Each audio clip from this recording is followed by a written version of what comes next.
We're often asked, what should an organisation do immediately following a security breach?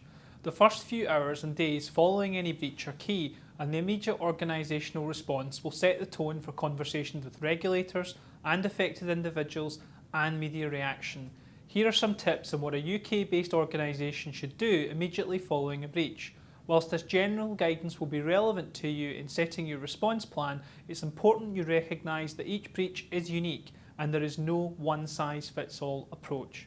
The first thing to do is to investigate to establish exactly what data have been compromised and take steps to get it back or close down any future access. If data have been taken without your authorisation and you know who has it, you may want to consider asking that it be returned and that the person who took it sign an undertaking confirming that all copies have been returned or destroyed.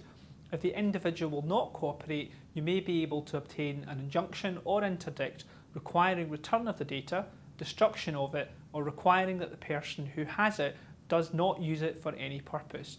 You may also want to consider notifying the police, as removal of data without permission, including removal by an employee, can amount to a criminal offence. You may also have cause to look at disciplinary proceedings against staff depending on the nature of your policies, your working practices, and what actions were taken by staff. If the data compromise took place in a live environment, i.e. was taken from a data or online system, you will want to give some consideration to shutting down those systems while you assess the threat of a further breach. If data compromise took place while the data was being processed by a supplier, you will want to review the agreement with the supplier with care and consider if the supplier is in breach of contract. Depending on the circumstances, you may want to be able to terminate the contract with the supplier, but at the very least, you will want to assess what powers you have to compel the supplier to make systems change going forward. If you are a supplier, you need to work out if the contract requires you to report the breach to your customer and work out how you will manage the situation with the customer going forward.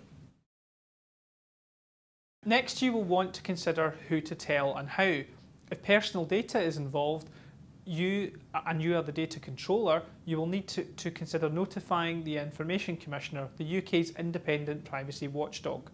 Whilst most organisations are not legally required to tell the ICO, the Commissioner considers it best practice he is told about serious breaches involving large numbers of people or where the consequences for a small group are serious. Our advice to clients is generally that notification is best. The ICO will take into account the level of cooperation shown when deciding on what steps to take and does seek to work with organisations to improve compliance going forward.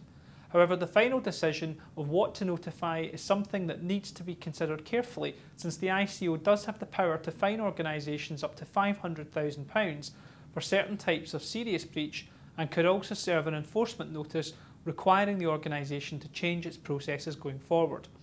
Often, however, the ICO will invite an organisation to give an undertaking that the issues that gave rise to the breach will be remedied going forward and will take no further action. The action taken and the level of fine will depend on a number of factors, including the nature of the breach, the harm caused to individuals, what steps the organisation has taken to prevent the breach, the level of cooperation with the ICO, and how the organisation responds to the breach. If your organisation is a firm regulated by the Financial Services Authority, you will also be legally required to report certain types of security breach to the FSA. The FSA has the power to levy unlimited fines and to require that your firm take remedial action. You will also want to brief the press and media to get your side of the story out quick, early and directly, and you will want to tell affected individuals quickly, especially if the risk of identity theft or fraud against those individuals is greatly increased. Lastly, you will want to brief your staff and make sure they know how to deal with inquiries from affected individuals.